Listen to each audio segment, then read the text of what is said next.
사장님, 잠깐만 지나갈게요. 라는 말이 들렸던 그 순간 나는 좁은 창고 안에서 몸을 최대한 벽 쪽으로 붙이며 길을 터졌고 바로 그때였다.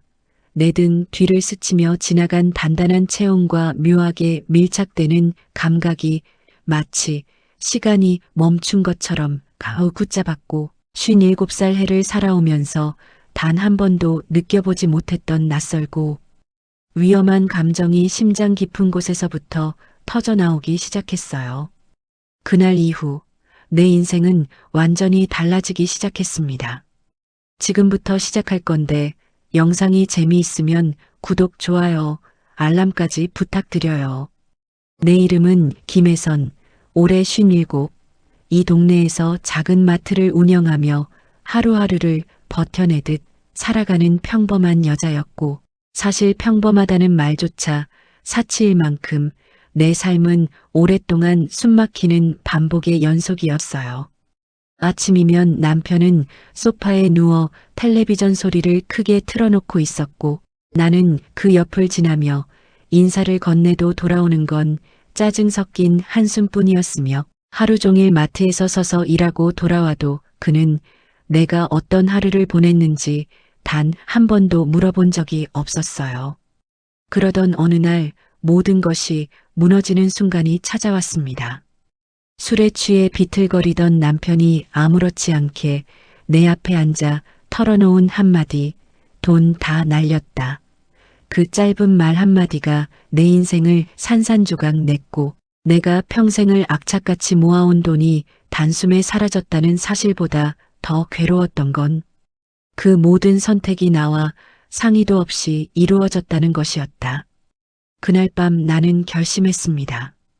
더는 이 사람 옆에서 숨막히는 삶을 이어갈 수 없다고. 그리고 그렇게 우리는 각자의 길을 걷게 됐다. 한 남자가 내 마트 문을 열고 들어온 건 그로부터 얼마 지나지 않은 어느 오후였다. 키가 크고 어깨가 넓은 한눈에도 평범하지 않은 체격 그리고 조용하지만 단단한 눈빛을 가진 그 남자는 이력서를 내밀며 말했다. 이상준입니다.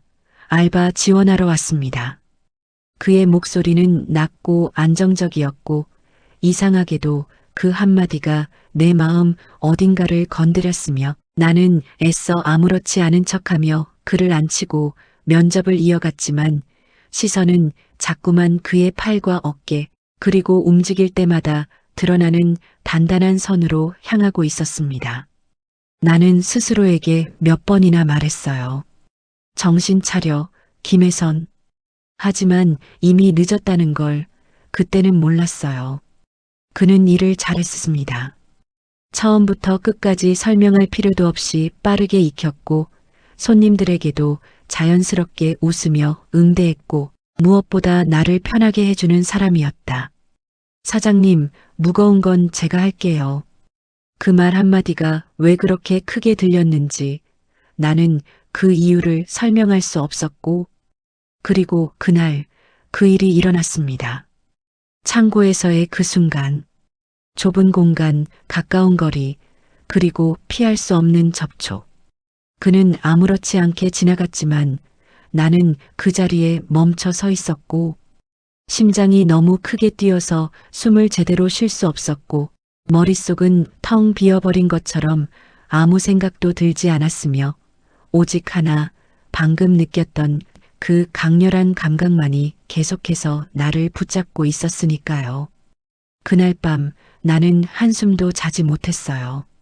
며칠이 지나고 나는 점점 더 그를 의식하게 됐고 그의 말투, 그의 눈빛, 그리고 나를 대하는 태도까지 단순한 알바생이라고 보기엔 너무 따뜻했고 너무 진심이 담겨 있었으며 오히려 내가 더 작아지는 기분이 들 정도였거든요.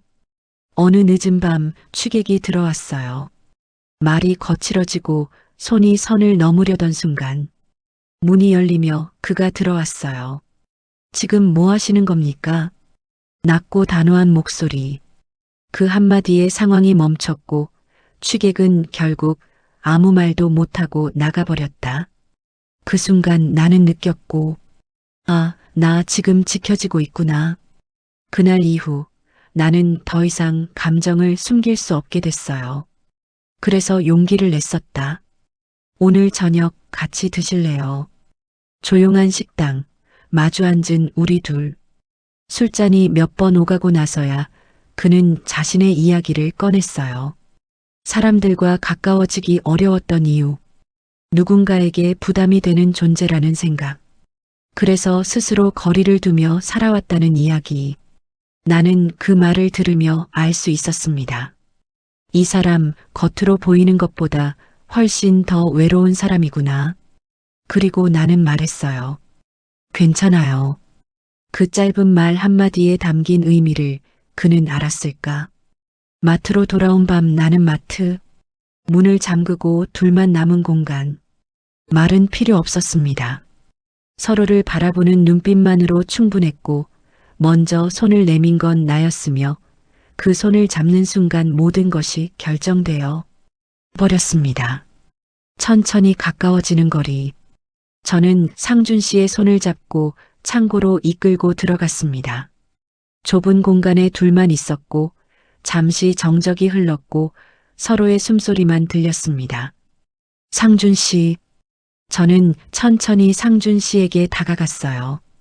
상준 씨의 얼굴이 점점 가까워졌습니다. 사장님 정말 괜찮으세요? 네. 저는 괜찮아요. 하지만 제가 커도 너무 큰데. 상준 씨 괜찮아요. 상준 씨 하고 싶은 대로 하세요. 전 정말 괜찮으니까 걱정하지 말아요. 그리고 상준 씨에게 키스를 했습니다. 조심스럽게 시작된 입맞춤이 점점 깊어졌죠. 상준 씨의 손이 제 허리를 감쌌고 저도 상준 씨의 몸을 끌어안았어요. 지금부터는 김혜선이라고 불러요. 우리는 서로를 더 세게 끌어안았어요. 그리고 점점 더 선명하게 다가오는 진노 씨의 거대함이 느껴졌습니다. 아, 정말이었구나. 창고에서 느꼈던 그 엄청난 크기와 용맹스러운 존재감이 도대체 그 한계가 어디인지 끝도 없이 뿜어져 나오고 있었습니다. 애선 씨 정말 괜찮으세요? 괜찮아요. 천천히 하면 돼요. 저는 상준 씨의 얼굴을 두 손으로 감싸고 다시 입을 맞췄습니다. 상준 씨의 손이 제 등을 따라 내려왔어요. 온몸에 전율이 흘렀습니다. 30년이 넘는 결혼 생활에서 한 번도 느껴보지 못한 감각이었죠. 애선 씨, 상준 씨, 우리는 더 이상 말이 필요 없었어요. 서로의 온기만으로 충분했습니다. 애선 씨, 혹시 아프면 바로 말해주세요. 상준 씨의 배려가 고마웠어요. 그리고 더 안심이 됐죠. 우리는 떨리는 손으로 조심스럽게 서로의 옷을 하나씩 벗기기 시작했어요. 세상에 제 눈이 아래로 향했을 때 저는 할 말을 잃었습니다. 상준 씨가 말했던 게 과장이 아니었어요. 아니, 오히려 너무 겸손하게 말한 거였죠. 그날 밤 우리는 정말 천천히 조심스럽게 서로를 알아갔어요. 진호 씨는 계속 제가 괜찮은지 물었고 저는 그때마다 고개를 끄덕였죠. 처음에는 힘들었어요. 상준 씨 말대로 쉽지 않았거든요. 하지만 포기하지 않았습니다. 시간이 지나고 조금씩 익숙해지면서 우리는 서로를 더 깊이 끌어안았어요. 그날 이후로 우리는 서로가 달라져 있었어요. 낮에는 사장과 직원, 밤에는 서로를 이해하는 두 사람. 함께 밥을 먹고, 함께 일하고, 함께 웃는 일상. 그 모든 것이 너무도 자연스럽게 이어졌어요. 하지만 평온은 오래가지 않았어요. 어느 날 밤 남편이 나타났거든요. 술에 취한 채 소리를 지르고 과거를 끌어당기려 했고 나는 처음으로 그 앞에서 물러서지 않았어요. 이제 끝이에요. 그 말은 떨렸지만 분명했습니다. 그는 내 옆에 서 있었고 아무 말 없이 하지만 누구보다 단단하게 그 존재 하나만으로 나는 흔들리지 않을 수 있었습니다. 며칠 후 이혼 서류에 도장을 찍었고 30년의 시간이 그렇게 끝났습니다. 슬픔보다는 이상하게도 홀가분함이 먼저였습니다. 그리고 나는 선택했어요. 이번엔 남이 아닌 나를 위한 선택을. 지금도 우리는 작은 마트를 함께 운영하고 있습니다. 아침이면 함께 문을 열고 저녁이면 같이 문을 닫으며 하루하루를 나란히 살아가고 있다는 걸. 사람들의 시선이 없는 건 아니지만 이제는 상관없습니다. 나는 알아요. 내 인생은 내가 선택하는 거라는 걸. 57의 나이에 다시 시작한 사랑. 누군가는 늦었다고 말하겠지만 나는 이렇게 말하고 싶습니다. 아직 늦지 않았다고. 사랑은 나이를 묻지 않고 행복은 누가 주는 게 아니라 내가 선택하는 것이라고. 그리고 그 선택은 언제든 다시 할 수 있다고. 시청해 주셔서 감사합니다.